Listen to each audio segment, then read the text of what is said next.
ఢిల్లీ సీఎంగా బీజేపీ ఎవరిని ఎంపిక చేస్తుంది అనే విషయంలో సర్వత్రా ఆసక్తి నెలకొంది. ఎన్నికల ప్రచార సమయంలో సీఎం అభ్యర్థిగా కమలం పార్టీ ఎవరిని ప్రకటించలేదు. రాష్ట్ర ప్రభుత్వాధినేతల విషయంలో అగ్రనాయకత్వం అనూహ్య నిర్ణయాలు తీసుకుంటున్న పరిస్థితుల్లో ఢిల్లీ పాలనా పగ్గాలు ఎవరికి దక్కుతాయనేటువంటి అంశంపై ఊహాగానాలు జోరుగా కొనసాగుతున్నాయి. కేజ్రీవాల్ ను ఓడించిన పర్వేష్ వర్మ పేరు సీఎం రేస్ లో ప్రముఖంగా వినిపిస్తోంది. న్యూఢిల్లీ నియోజకవర్గంలో కేజ్రీవాల్ పై విజయం సాధించి జైంట్ కిల్లర్ గా నిలిచినటువంటి పర్వేష్ వర్మకు బీజేపీ అగ్రనాయకత్వం రిటర్న్ గిఫ్ట్ గా సీఎం పదవి ఇస్తుందన్న అభిప్రాయం రాజకీయ వర్గాల్లో వ్యక్తమవుతోంది. మాజీ సీఎం సాహిబ్ సింగ్ వర్మ కుమారుడైనటువంటి పర్వేష్ వర్మ 2014 నుంచి 2024 వరకు పశ్చిమ ఢిల్లీ నుంచి లోక్సభ సభ్యుడిగా కొనసాగారు. అసెంబ్లీ ఎన్నికల్లో కేజ్రీవాల్ కు ధీటైన అభ్యర్థి కోసం భారీ కసరత్తు చేసినటువంటి బీజేపీ చివరకు వర్మను రంగంలోకి దించింది. పార్టీ నమ్మకాన్ని పర్వేష్ వర్మ నిలబెట్టుకున్నారు. మరోవైపు బీజేపీలో ఫైర్ బ్రాండ్ నేతల్లో ఒకరిగా రమేష్ బిదురికి కూడా పేరుంది. ఢిల్లీ అసెంబ్లీ ఎన్నికల్లో అతీషీ పోటీ చేసినటువంటి కాల్కాజీ స్థానంలో పార్టీ ఆయన్ను బరిలోకి దింపడం చర్చనీయాంశమైంది. ఆయన అతీషీపై స్వల్ప తేడాతో ఓటమి పాలయ్యారు. అయినప్పటికీ బీజేపీ అగ్రనాయకత్వం రమేష్ బిదూరి పేరును కూడా సీఎం పదవి కోసం పరిశీలించే అవకాశం ఉంది.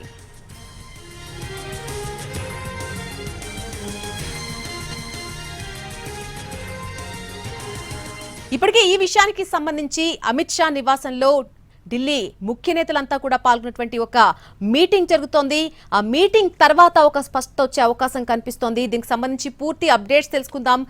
మా ప్రతినిధి రాజు లైవ్ లో అందుబాటులోకి వస్తున్నారు ఢిల్లీ నుంచి. రాజు, అమిత్ షా నివాసంలో ఒక సమావేశం కొనసాగుతూ ఉంది. ప్రస్తుతం అయితే ఈ సమావేశం ఎప్పటి వరకు కొనసాగే అవకాశం ఉంది? సమావేశం తర్వాత అయినా ఈ ఢిల్లీ పీఠాన్ని అధిష్ఠించేది ఎవరు అనే దానిపై ఒక స్పష్టత వచ్చే అవకాశం ఉందా?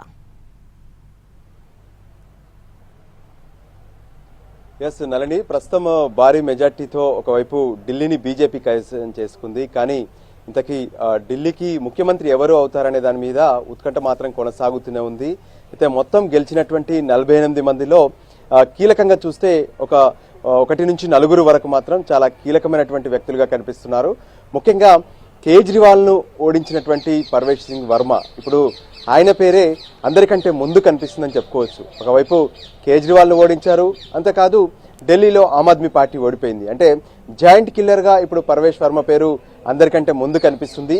అయితే బీజేపీ అధిష్టానం ఎటువంటి నిర్ణయం తీసుకోబోతుంది? పర్వేష్ వర్మకు ముఖ్యమంత్రి పదవి ఇస్తారా, లేదంటే ఇంకా ఇతరులు ఎవరికైనా పదవిని కట్టబెడతారా అనే దాని మీద మాత్రం ఉత్కంఠ కొనసాగుతూనే ఉంది. అయితే ప్రస్తుతం అమిత్ షా నివాసంలో కేంద్ర హోంశాఖకు సంబంధించి మంత్రిగా ఉన్నారు ఆయన. కానీ పార్టీకి సంబంధించినటువంటి కీలక నిర్ణయాల్లో ఆయనే ఖచ్చితంగా ప్రతి సమావేశంలో పాల్గొంటారు. ఈ సమావేశంలో పార్టీ జాతీయ అధ్యక్షుడు జేపీ నడ్డా కూడా ఉన్నారు. వాస్తవానికి చెప్పాలంటే మరికొన్ని రోజుల్లోనే బీజేపీ జాతీయ పార్టీకి కొత్త అధ్యక్షుడు రాబోతున్నారు.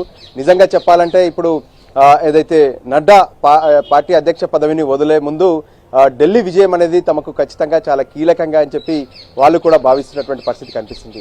ఈ నేపథ్యంలో మరి దేశ రాజధాని ఢిల్లీ అనేది ఇప్పటికే అంటే ఎంతో కాలంగా బీజేపీ ట్రై చేస్తూనే ఉంది. 27 ఏళ్లుగా అధికారాన్ని ఢిల్లీలో కోల్పోయారు. ఆ తర్వాత ఇప్పుడు అవకాశం వచ్చింది. సో దీన్ని కంటిన్యూగా నిలబెట్టుకోవాలంటే ఎవరి చేతుల్లో ముఖ్యమంత్రి పదవి అనేది పెట్టాలనేది కూడా చాలా కీలకంగా బీజేపీ భావిస్తుంది. ఎందుకంటే ఎన్నికల ప్రచారంలో మొత్తం కూడా బీజేపీ అగ్రనాయకులు పూర్తి స్థాయిలో ఫోకస్ పెట్టారు. ప్రధానమంత్రి నరేంద్ర మోడీ, దాంతోపాటు హోంశాఖ మంత్రి అమిత్ షా, మరోవైపు ఇతర ముఖ్యులు కూడా ఇక్కడ ప్రచారం చేసినటువంటి పరిస్థితి కనిపించింది. సో ఫైనల్ గా గెలిచారు, కానీ మరి ముఖ్యమంత్రిని ఎవరిని డిసైడ్ చేస్తారనేది మాత్రం కీలకంగా మారుతుంది. దీనికి సంబంధించి రకరకాల ఈక్వేషన్స్ కనిపిస్తున్నాయి. అంటే పర్వేష్ వర్మ సింగ్ ను పెట్టాలా, లేదంటే ఇంకా ఎవరికైనా అవకాశం ఇవ్వాలా, ఒక మహిళకు ఛాన్స్ ఇవ్వాలా, లేదంటే సామాజిక వర్గాల వారిగా ఇంకేదైనా నిర్ణయం తీసుకోవాల్సి ఉంటుందా? అంతేకాదు ఇప్పుడు ఎమ్మెల్యేలుగా గెలిచిన వాళ్ళే కాదు, బయట ఉన్నటువంటి ఓడిపోయినటువంటి వాళ్ళ పేర్లు కూడా వినిపిస్తున్నాయి.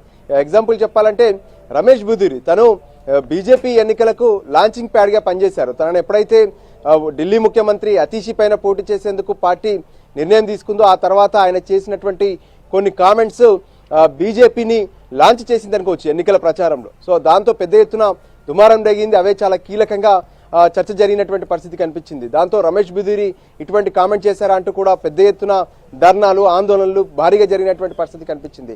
ఇక ఆయనతో పాటు పలువురు కీలకమైనటువంటి నేతలు కూడా ఉన్నారు. ఒకవైపు స్మృతి ఇరానీకి సంబంధించినటువంటి పేరు కూడా వినిపిస్తుంది. ఆమె గతంలో ఏ విధంగానైతే రాహుల్ గాంధీని మొదట ఓడించింది, కానీ ఆ తర్వాత జరిగినటువంటి పార్లమెంట్ ఎన్నికల్లో ఆమె ఓడిపోయినటువంటి పరిస్థితి కనిపించింది. ప్రస్తుతం ఆవిడ అంటే ఎక్కడి నుంచి ప్రాతినిధ్యం వహించట్లేదు. సో ఆమెకు ఢిల్లీలో ముఖ్యమంత్రి పదవి ఇస్తున్నటువంటి ఒక ప్రచారం కూడా మొదలైంది. ఇక మరోపక్క చాలా బీజేపీలో కీలక నేతగా ఉన్నటువంటి సుష్మా స్వరాజ్ కూతురు గతంలో ఏ విధంగానైతే పార్టీలో కావచ్చు ప్రభుత్వంలో కావచ్చు సుష్మా స్వరాజ్ కీలక నేతగా ఉన్నారు. సో ఆమె వారసురాలిగా ఇప్పుడు బాన్సురి స్వరాజ్ వచ్చారు.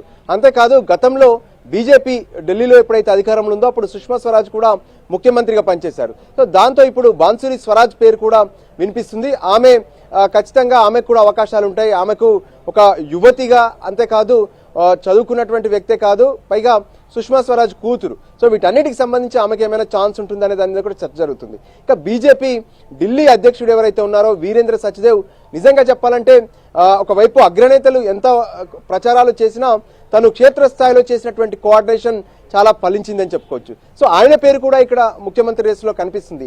అయినప్పటికీ కూడా బీజేపీ హైకమాండ్ తీసుకునేటువంటి నిర్ణయాలు ఎవరికి అంతు చిక్కవు. ఎందుకంటే రాజస్థాన్లో జరిగింది కావచ్చు, ఛత్తీస్గఢ్లో జరిగింది కావచ్చు, ఇతర రాష్ట్రాల్లో బీజేపీ ముఖ్యమంత్రిని ఫైనల్ చేసేటటువంటి క్రమంలో తీసుకున్నటువంటి వాళ్ళ చర్చలు కావచ్చు, వాళ్ళు తీసుకున్నటువంటి నిర్ణయాలు కావచ్చు, ఎవరికి అంతుపట్టనిగానే ఉంటాయి, సస్పెన్స్ గానే ఉంటాయి. సో అందుకే ఇప్పటి వరకు ఎవరి పేర్లు వచ్చినా సరే నిజంగా బీజేపీ హైకమాండ్ దృష్టిలో ఎవరి పేరు ఉంది అంటే టాప్ 3 కానీ టాప్ 4లో ఉన్నటువంటి ఆ నాయకుడు ఎవరు అనే దాని మీద చర్చ జరుగుతుంది. సో మొత్తానికి దీనికి సంబంధించి ప్రస్తుతం అమిత్ షా నివాసంలో జరుగుతున్నటువంటి ఈ సమావేశం తర్వాత మళ్ళీ కొన్ని సమావేశాలు జరిగే అవకాశం ఉంది. ఆ తర్వాత బీజేపీ ఏదైతే పార్లమెంటరీ బోర్డు కూడా కూర్చొని ఢిల్లీ ముఖ్యమంత్రి పైన ఒక కీలక నిర్ణయం తీసుకునే అవకాశం కనిపిస్తుంది. అయితే ప్రధానమంత్రి నరేంద్ర మోడీ యుఎస్ పర్యటన ఉంది. యుఎస్ వెళ్ళొచ్చిన తర్వాతనే ఢిల్లీ ముఖ్యమంత్రి ప్రమాణ స్వీకారం ఉంటుందనేటువంటి ఒక ప్రచారం కూడా మొదలైంది. సో మొత్తానికి బీజేపీ ఢిల్లీలో ఎవరిని ముఖ్యమంత్రి చేయబోతుందనేది మాత్రం సస్పెన్స్ కొనసాగుతూనే ఉంది. Nalini. Right Raju, thanks for the update.